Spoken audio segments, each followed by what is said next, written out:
Hello students, आज के lecture में हम डिस्कस करने जा रहे हैं pharmacovigilance. So first of all, what is pharmacovigilance? As the name suggest, pharma means medicine, ठीक है। जब हम ड्रग की बात करते हैं, मेडिसिन की बात करते हैं, तो वो फार्मा के अंडर आता है। And vigilance means to check, okay. तो जब आप क्या करते हो, ड्रग को चेक करते हो, किस लिए चेक करते हो? फॉर इट्स सेफ्टी, तो उसे हम क्या बोलते हैं? फार्माकोविजिलेंस बोलते हैं ना। हम ड्रग की सेफ्टी और एफिकेसी को असेस करने के लिए जब उसे हम चेक कर रहे हैं, तो वो आपका फार्माकोविजिलेंस है। नाउ फार्माकोविजिलेंस, मेनली फार्माकोविजिलेंस का क्या एम है? तो फार्माकोविजिलेंस का बहुत सिंपल एम है, ये 3 चीजों पे वर्क करता है। It ensures ethical, safer and rational use of medication. So this is the main aim of pharmacovigilance. इसका मेन काम यही होता है कि ये इस चीज को इंश्योर करता है कि जो भी मेडिसिन मार्केट में आई है या मार्केट में आने वाली है, वो फर्स्ट ऑफ ऑल उसका जो यूज है वो क्या होना चाहिए? आपका इथिकल होना चाहिए। एथिक्स को पूरा, किसी भी पेशेंट की हेल्थ के साथ कोई भी कॉम्प्रोमाइज नहीं करना चाहिए। नेक्स्ट, सेफ होना चाहिए। ऑब्वियसली अगर उससे कोई भी ऐसे एडवर्स इफेक्ट या साइड इफेक्ट प्रोड्यूस हो रहे हैं जो कि लाइफ थ्रेटनिंग हो सकते हैं या जो बेनिफिट को आपका ओवरवे कर जाते हैं, तो ऐसे केस में भी आप ध्यान रखेंगे।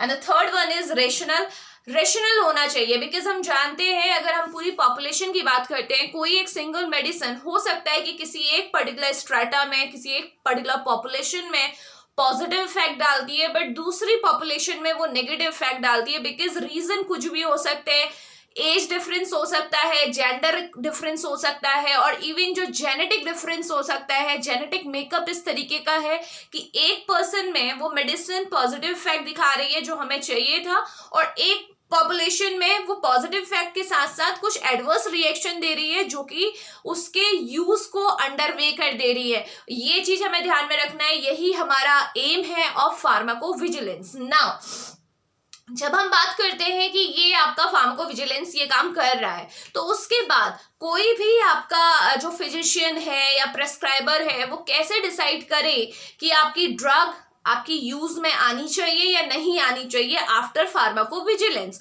तो देखो, ये बात बहुत क्लियर है कि हर मेडिसिन के साथ कोई ना कोई साइड इफेक्ट या फिर एडवर्स ड्रग इवेंट होते ही हैं, ठीक है। बट बात यहाँ पे ये आती है कि वो एडवर्स ड्रग इवेंट, ठीक है, जो रिस्क है वो बेनिफिट की तुलना में क्या है, ठीक है। यही चीज हम देखते हैं जिसको हम बोलते हैं रिस्क बेनिफिट रेशियो एनालिसिस। तो इसमें हम ये देखते हैं कि जो कोई ड्रग दी जा रही है उसके साथ एसोसिएटेड बेनिफिट कितना है और रिस्क कितना है। अगर बेनिफिट ज्यादा है और रिस्क बहुत कम है तो ठीक है, तब तो मेडिसिन आपकी यूज हो सकती है, मार्केट में रहेगी, पॉपुलेशन में यूज भी होगी। बट अगर आपका रिस्क ज्यादा है और बेनिफिट कम है, ठीक है, रिस्क ने बेनिफिट को ओवरवे कर लिया है, तो इन दैट केस जो भी मेडिसिन थी, पहली बात तो मार्केट में आएगी ही नहीं। अगर वो प्री मार्केटिंग स्टेज की हम बात कर रहे हैं, जिसमें क्लिनिकल ट्रायल स्टेज की बात कर रहे हैं, और अगर सपोज वो मार्केट में आ गई थी और उसके बाद पता लगा कि हाँ इसके साथ ये एडीआर है, ये साइड इफेक्ट है जो कि बहुत ज्यादा हार्मफुल है, इवन लाइफ थ्रेटनिंग है, तो इन दैट केस जो वो मेडिसिन है वो मार्केट से विड्रॉ कर दी जाती है। जो आपने बहुत सारे एग्जाम्पल देखे होंगे, बहुत सी मेडिसिन हमारी ऐसी हैं जिनके साथ सेम यही सिनेरियो था। फॉर एग्जाम्पल हम बात करेंगे अबाउट नीमेसुलाइड। सबको पता है नीमेसुलाइड बेसिकली पेन किलर है, ठीक है। ये यूज होती थी बहुत सारी जगहों पे, अभी वैसे मोस्टली ये बैन हो चुकी है, लेकिन अभी भी बहुत से जगह ऐसी है जहां पे चल रही है। तो नीमेसुलाइड बहुत अच्छी पेन किलर है, ठीक है।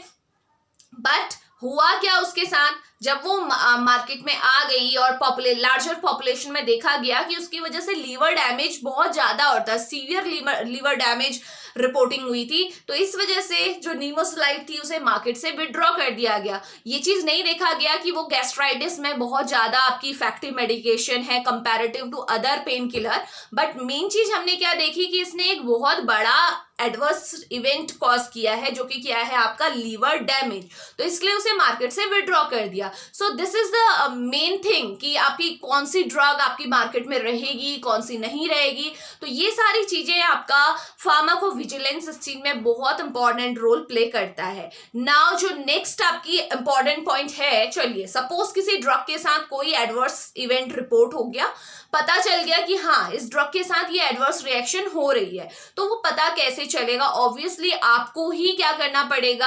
आप सपोज अगर आप प्रेस्क्राइबर हैं, ठीक है, आप डॉक्टर हैं, तो जिस भी पेशेंट को आप ड्रग क्या करेंगे, प्रेस्क्राइब करेंगे, तो ऑब्वियसली वो पेशेंट को अगर कोई भी दिक्कत होगी तो वो आके आपके पास ही बताएगा, है ना, मुझे ये मेडिसिन लेने की वजह से ये एडवर्स रिएक्शन फील हो रहा है ना।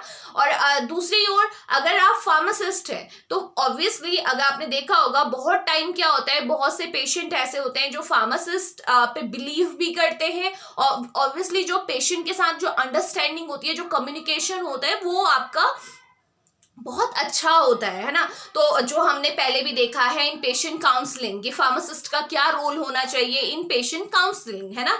तो जब हम बात करते हैं, अगर कोई पेशेंट आपके पास आके कोई नॉर्मल मेडिसिन लेके गया है, बिकॉज ओटीसी ड्रग डायरेक्टली भी आप ले लेते हैं ना, दे देते हैं आप कोई आपके मेडिकल शॉप में आ रहा है तो ऑब्वियसली आपने उसे ड्रग दे दी, तो उसके बाद अगर उस पर्टिकुलर पेशेंट को, उस पर्टिकुलर पर्सन को कोई भी आपकी रिएक्शन होगी तो वो किसे आके रिपोर्ट करेगा? ऑब्वियसली अगर आपके पास से लेके गया है तो आपके पास ही रिपोर्टिंग के लिए आएगा। तो ये जो रिपोर्टिंग हो रही है, यानी कि अभी केवल आपके जो पेशेंट थे, जो पर्सन था, उसने आपको बताया। अब आपकी रिस्पॉन्सिबिलिटी क्या है? To report that particular ADR to health authority और द फार्मास्यूटिकल कंपनी जहां से आपने ड्रग को परचेज किया था। तो जो एडीआर रिपोर्टिंग है वो बहुत इंपॉर्टेंट हो जाती है ना। अब हम बात करेंगे अबाउट द एडीआर रिपोर्टिंग कि जब हम एडीआर को रिपोर्ट करते हैं तो उसमें आपकी मिनिमम सेफ्टी इंफॉर्मेशन क्या क्या होनी चाहिए। जो रिपोर्ट आपकी जाएगी, जो आपकी तरफ से आप रिपोर्ट आगे सेंड करेंगे, उसमें क्या क्या आपकी सेफ्टी इंफॉर्मेशन होनी चाहिए। सबसे पहली बात जो मिनिमम सेफ्टी इंफॉर्मेशन,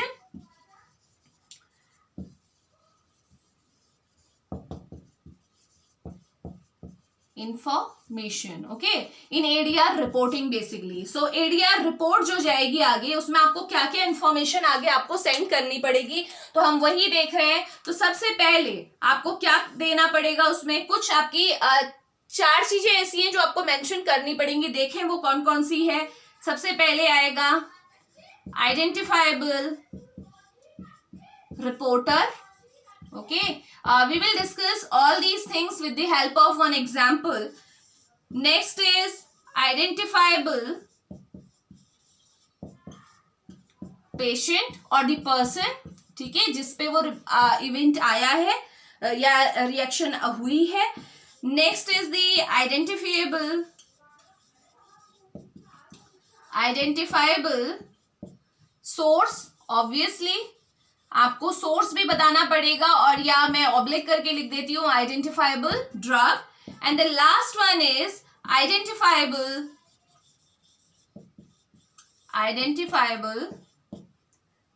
इवेंट और reaction. I am writing it in bracket ADR, okay. So this is the information basically हमें कवर करनी पड़ेगी इन रिपोर्टिंग फॉर्म। अगर आपके पास कोई पर्सन आया था जिसने बताया कि भाई हमने मेडिसिन ली, उसकी वजह से हमें ये आपके एडवर्स इफेक्ट महसूस हो रहा है, तो आपको क्या बनानी पड़ेगी, एक रिपोर्ट बनानी पड़ेगी जिसमें ये 4 चीजें आपकी इंक्लूडेड होनी चाहिए। सबसे पहले आइडेंटिफाइबल रिपोर्टर कौन होगा? आप, क्योंकि आप ही रिपोर्ट कर रहे हो ना, पेशेंट ने आपको बताया नो डाउट, लेकिन अथॉरिटी को रिपोर्ट कौन कर रहा है? आप। तो आइडेंटिफाइबल रिपोर्टर में किसका नाम आएगा? आपका नाम आएगा। आइडेंटिफाइबल पेशेंट, जिस पेशेंट ने आपको रिपोर्ट किया था ऑब्वियसली उसका नाम यहाँ पे आएगा। नेम आपको मेंशन करना जरूरी है, ठीक है। आइडेंटिफाइबल सोर्स और ड्रग, कौन सी ड्रग ऐसी थी जो पेशेंट लेके गया था जिसकी वजह से उसे वो रिएक्शन हुई थी, वो आप ड्रग का नाम यहाँ पे देंगे। And the last point is identifiable event और ADR, उसे कौन सी रिएक्शन हुई। सपोज उसे ड्रग लेने के बाद अगर रेड रैशेस आए हैं तो आपको यहाँ पे मेंशन करना पड़ेगा रैशेस, ओके। तो ये आपकी मिनिमम सेफ्टी इंफॉर्मेशन है जो आपको देनी पड़ती है जब भी आप क्या करते हो, ADR रिपोर्टिंग करते हो। क्लियर है? नाउ नेक्स्ट ये है कि आप ADR रिपोर्टिंग कहाँ करेंगे। ये तो था, आपको ये समझ में आ गया कि क्या क्या चीजें इंक्लूडेड होती है रिपोर्टिंग में।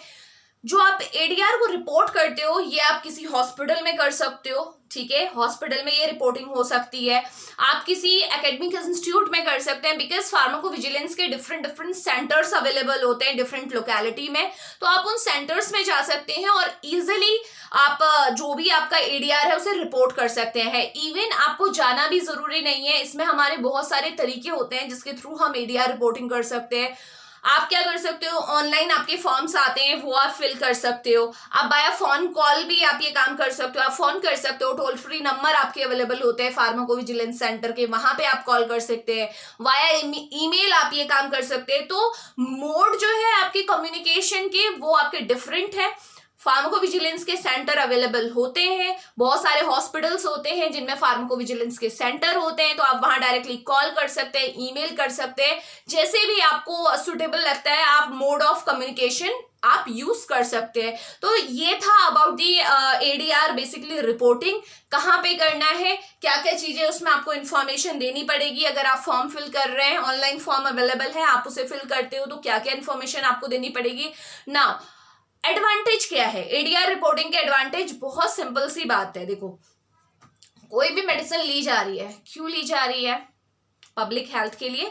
ऑब्वियसली अगर हम किसी पेशेंट की हेल्थ के बारे में सोच रहे हैं तभी तो वो मेडिसिन दी जा रही है, उसकी सेफ्टी के लिए और उसकी डिजीज को क्योर करने के लिए। बट क्या हो रहा है कि अगर जो ड्रग के साथ जो एडीआर, अगर आपने क्या किया, एडीआर आपके मान लीजिए एक इंडिविजुअल है, उसे आपने ड्रग दी थी, ड्रग लेने के बाद उसे कुछ एडवर्स ड्रग रिएक्शन हुई, हो सकता है उसने वो आपको बताया ही ना हो सकता है कि आपको बताया हो लेकिन आपने आगे जो हेल्थ अथॉरिटी है उसे कम्युनिकेट नहीं किया, या जो फार्मास्यूटिकल कंपनी है उसे कम्युनिकेट नहीं किया, तो उस केस में क्या होगा? अभी वो एडीआर केवल एक इंसान में आया था, है ना, अब आपने रिपोर्टिंग नहीं की, रिपोर्टिंग नहीं करोगे तो क्या होगा? कोई फर्दर प्रिवेंटिव स्टेप लिया ही नहीं जाएगा। जब अथॉरिटी को पता ही नहीं है तो वो स्टेप कैसे लेगी, है ना। तो जब आप रिपोर्ट नहीं कर रहे हो तो ऑब्वियसली इससे डायरेक्टली आपका निगेटिव इम्पैक्ट किस पे पड़ रहा है? पब्लिक हेल्थ पे, है ना। तो एडीआर रिपोर्टिंग का सबसे बड़ा एडवांटेज ये है कि ये क्या करता है, हमारा मेनली एक टूल की तरह वर्क करता है टू सेफगार्ड पब्लिक हेल्थ, है ना। अगर एडीआर रिपोर्टिंग आप नहीं करोगे तो जो एडवर्स ड्रग रिएक्शन है वो जब रिपोर्ट ही नहीं हुए तो उसके अगेंस्ट प्रिवेंटिव मेजर लिया ही नहीं जा सकता, है ना। नेक्स्ट आपका पॉइंट याद है, चलिए, तो एडवांटेज है अगर आप क्या कर रहे हो, रिपोर्ट नहीं करते हो, ठीक है, अगर एडीआर जो हैं आपके अगर वो रिपोर्ट ही नहीं किए जाए तो उसकी वजह से क्या कॉन्सिक्वेंस हो सकता है? ऑब्वियसली अभी हमने बात की पब्लिक हेल्थ आपकी इंपैक्ट होगी, बट जो इसके साथ आपका जो डाटा है, जो आप जो एपिडेमियोलॉजिकल स्टडीज होती हैं उसके थ्रू जो हमें डाटा मिला है वही डाटा मैं आपके सामने रख रही हूँ। तो उसके अकॉर्डिंग क्या है, जो 7% हमारे हॉस्पिटल में एडमिशन होते हैं, ठीक है, वो किसकी वजह से होते हैं? एडवर्स ड्रग रिएक्शन की वजह से होते हैं 7%, ठीक है, बहुत मेजर पार्ट आपका प्ले करता है। अगर 7% हॉस्पिटल में जो भी आपके एडमिशन हो रहे हैं हॉस्पिटल में वो बेसिकली इसी वजह से हो रहे हैं, एडीआर की वजह से हो रहे हैं, तो ये बहुत सीरियस प्रॉब्लम है। एंड और दूसरा कि जो 4% जो डेथ होती हैं वो भी आपकी एडीआर की वजह से होती हैं। तो ये बहुत बड़ा आपका एक डेटा है जो सामने मेरे आया, मैं आपके सामने प्रेजेंट कर रही हूँ। सो ये हमें बताता है कि एडीआर की रिपोर्टिंग कितनी जरूरी है। अगर आप रिपोर्ट नहीं करोगे तो ये डाटा बढ़ता चला जाएगा और भी ज्यादा आपका एक सीरियस आपका रूप ये ले सकता है। सो ये हमारा क्या है, एडीआर रिपोर्टिंग के एडवांटेज हैं, कैसे करना है और इसके क्या क्या अगर आप नहीं करते हैं तो उसकी वजह से क्या क्या डिसएडवांटेज आपको फेस करने पड़ सकते हैं। नेक्स्ट हमारे पास है आपका, हम बात करेंगे स्कोप ऑफ फार्माकोविजिलेंस, ठीक है। जो हमारा फार्माकोविजिलेंस है इसका बेसिकली स्कोप क्या है, ठीक है। बहुत सिंपल सी बात है कि फार्माकोविजिलेंस हमारा कहाँ कहाँ पे काम आने वाला है, कौन कौन सी जगह पे हम, कौन सी स्टेप्स होते हैं जहां पे हम इसे यूज कर सकते हैं। आंसर बहुत सिंपल है।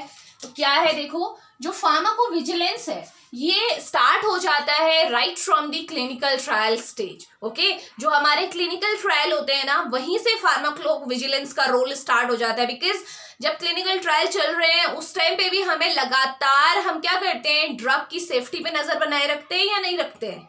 जो क्लिनिकल ट्रायल में फेजेस होती है उनमें यही होता है। तो ये कहाँ से स्टार्ट हो जाता है, आपका प्री क्लिनिकल स्टेज से स्टार्ट हो जाता है और पोस्ट क्लिनिकल स्टेज के बाद भी ये चलता रहता है। यानी कि फार्माकोविजिलेंस जो हमारा डिपार्टमेंट है उसका रोल हमारा जो स्टार्ट होगा वो कहां से होगा, pre clinical, it starts from pre clinical stage और कहां तक चलता रहेगा, पोस्ट क्लिनिकल स्टेज।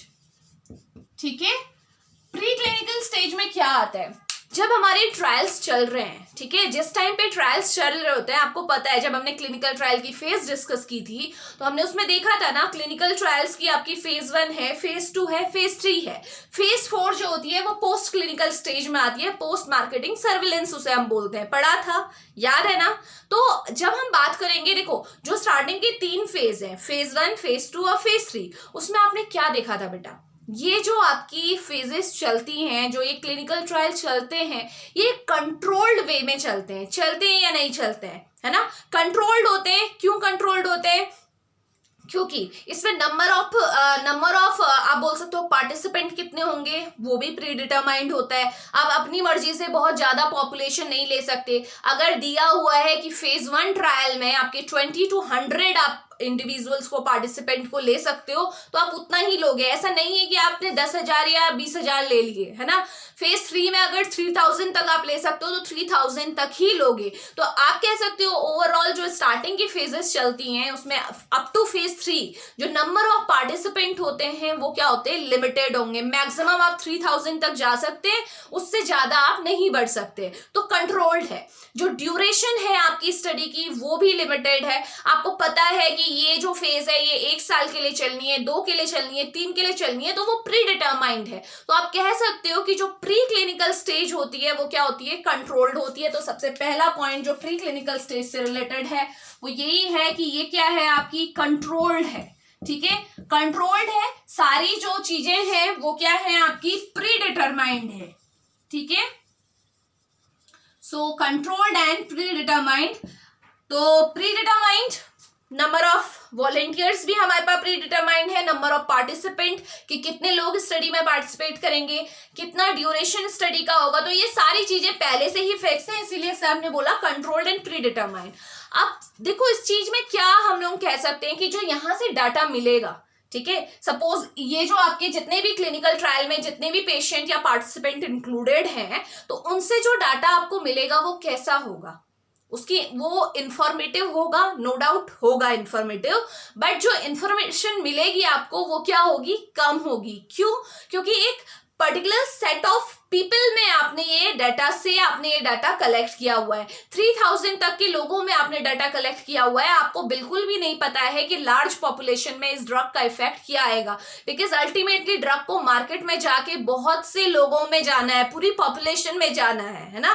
तो ये एक सबसे बड़ा क्या है, आप कह सकते हो वैसे तो एडवांटेज आपका है ही है, क्लिनिकल ट्रायल होना जरूरी है, बट जो इंफॉर्मेशन के अगर प्रोस्पेक्ट से हम देखें तो जो इंफॉर्मेशन हमें प्री क्लिनिकल स्टेज में मिलती है वो कैसी होती है आपकी, वो आपका जो भी आपको मिलेगा वो लेस इंफॉर्मेटिव होगा। बिकॉज इस केस में क्या दिक्कत आने वाली है, देखो जो हमारे सीरियस जो एडीआर्स है सपोज, ठीक है, serious as well as rare, आप लोगों ने बहुत टाइम सुना होगा कि कोई पर्टिकुलर एडीआर 1 in 6000 और 10,000 पॉपुलेशन में आता है। यानी कि अगर 10,000 की कोई पॉपुलेशन है तो उनमें से कोई एक बंदा ही ऐसा होगा जिसे वो इवेंट उस पर आएगा, या वो जो भी आपका एडवर्स इफेक्ट है वो उस पर आएगा। तो आप खुद सोचिए कि आपने यहाँ पे क्लिनिकल स्टडीज में कितने लोगों को लिया था, अप टू 3000 लिया था ज्यादा से ज्यादा, है ना।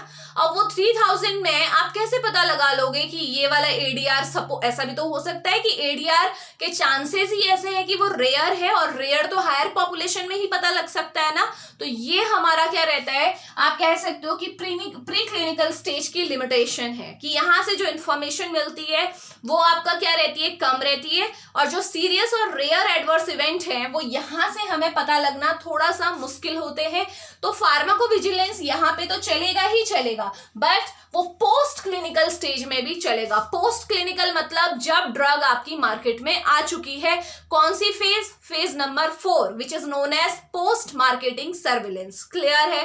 ठीक, तो जो पोस्ट क्लिनिकल स्टेज से जो पोस्ट क्लिनिकल स्टेज होती है वो कैसी होती है बेटा? वो होती है हमारी अनकंट्रोल्ड। ठीक है, उसमें हमारा कोई कंट्रोल नहीं होता है, पॉपुलेशन बहुत लार्ज है। ठीक है, मार्केट में कोई मेडिकेशन आ गई, उसके बाद पूरे पॉपुलेशन में वो जा रही है, तो उसे आप कंट्रोल नहीं कर सकते है ना। तो ये अनकंट्रोल्ड होती है और ये प्री डिटरमाइंड नहीं होती है। आपको पता नहीं होता है कि आपकी मेडिसिन जो मार्केट में आई है वो किस पर्सन के पास जाने वाली है, नंबर ऑफ पॉपुलेशन क्या रहेगा, कितने ड्यूरेशन के लिए वो पर्टिकुलर इंसान वो मेडिकेशन लेगा। तो ये आपका क्या है, जो पोस्ट क्लिनिकल स्टेज है वो अनकंट्रोल्ड होती है, कोई भी आपका प्री डिटरमाइंड फैक्टर नहीं होता है। दैट्स वाई जो इंफॉर्मेशन यहाँ से मिलती है वो क्या होती है, आपकी ज्यादा अच्छी इंफॉर्मेशन आपको मिलती है। इनफैक्ट जो आपके सीरियस और रेयर एडवर्स इवेंट है किसी ड्रग के साथ एसोसिएटेड, वो भी आपको इस स्टेज में पता लग जाते हैं। जो मैंने अभी थोड़ी देर पहले एग्जांपल लिया था निमेसुलाइट का। ठीक है, निमेसुलाइट का क्लिनिकल स्टेज में तो कुछ भी पता नहीं लगा क्योंकि 3000 की पॉपुलेशन थी, तो चांसेस वहां पे नहीं लगा, इसीलिए तो वो मार्केट में आई। अगर वो यहाँ पे ही कुछ उसमें दिक्कत आ गई होती तो वो मार्केट में आती नहीं। लेकिन मार्केट में आने के बाद जब लार्जर पॉपुलेशन में निमेसुलाइड आई तो उसकी वजह से क्या हुआ, ये एडवर्स इवेंट आपका रिपोर्ट हुआ कि इसकी वजह से लीवर डैमेज होता है। फिर उसके बाद उसे मेडिसिन को मार्केट से हटा दिया गया। तो जो पोस्ट क्लिनिकल स्टेज है, ध्यान रखेंगे, अनकंट्रोल्ड है, प्रीडिटरमाइंड नहीं है, इसीलिए जो डेटा मिलता है it is more informative and जो सीरियस और रेयर एडवर्स इवेंट है वो यहाँ पे हमें पता लग जाते हैं। तो ये आपका क्या है, फार्माकोविजिलेंस का स्कोप है कि कहाँ आप कह सकते हो कि फार्माकोविजिलेंस का जो रोल है वो कहाँ से स्टार्ट होता है और कहाँ पे जाके आपका एंड तो हम बोल नहीं सकते, बिकॉज मार्केट में आने के बाद भी मेडिसिन आपकी बहुत लंबे टाइम तक मार्केट में रहती है और अपना इफेक्ट दिखाती है। नेक्स्ट जो हमारे पास रहेगा वो हमारे असेसमेंट क्राइटेरियाज होते हैं, वो हम नेक्स्ट पार्ट में करते हैं। तब तक आप इसे स्टडी कीजिए। अगर इससे रिलेटेड कोई भी डाउट है, इवन आपके पास कोई इंफॉर्मेशन है, तो वो भी शेयर कीजिए, बिकॉज फार्माकोविजिलेंस या जो हमारा क्लिनिकल फार्माकोलॉजी जो हम डिस्कस कर रहे हैं, इसमें आपके बहुत सारे हम लोग डेटास को ले सकते हैं। हमारी एपिडेमियोलॉजिकल स्टडीज होती हैं, उससे रिलेटेड बहुत से नए नए डेटास आते हैं। बहुत सारी आपकी ऐसी होती हैं कि जो इन्फॉर्मेशन होती है वो आपकी बार बार आप बोल सकते हो अपडेट होती रहती है। तो आपके पास भी अगर कोई ऐसी इंफॉर्मेशन है तो आप भी शेयर कीजिए, और आपको कोई डाउट हो तो आप कमेंट बॉक्स में मेंशन कर सकते हैं। I will try to answer आपके क्वेश्चन। ठीक है, मिलते हैं नेक्स्ट लेक्चर में। Thank you.